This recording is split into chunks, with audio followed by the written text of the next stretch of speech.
Welcome back to our podcast, everyone. Today we're diving into an interesting project in the tech world, reactos.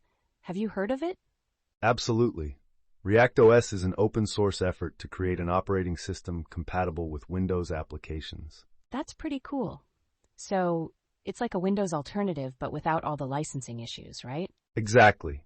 It aims to replicate the functionality and feel of the Windows NT family, including versions like NT4 and XP. But isn't it still in the alpha stage? What does that mean for users? Yes, being alpha means it's still under heavy development.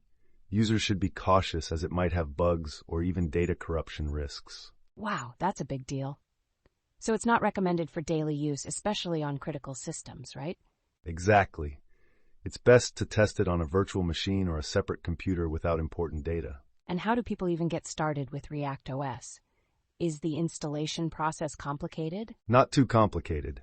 It requires a FAT16 or FAT32 partition for installation and can even format it during setup. That's handy. I've heard there's also support for BTRFS now, but it's experimental. Correct. BTRFS support is still in its experimental phase, so users might encounter unexpected behaviors. Gotcha. So if someone has a bug, what's the best way to report it? They should first check if it's already reported on the Jira system. If not, they can submit a detailed report. And what's the community like? Are developers actively contributing? Yes, reactos has a welcoming community, always looking for developers. Contributions are encouraged. That's awesome. I love how open source projects can bring people together. It's like a collaborative effort to create something useful. Definitely. Plus, reactos isn't a competitor to Linux or Wine. It fills a specific niche for Windows users. So it's not about replacing Linux, but rather offering an alternative for those transitioning from Windows? Exactly. It's tailored for those who want a familiar Windows-like experience. That makes sense.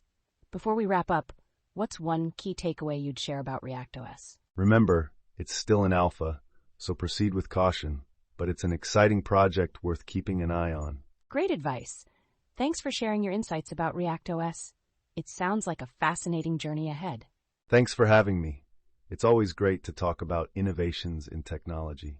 And thanks to our listeners for tuning in. Until next time, keep exploring the tech world.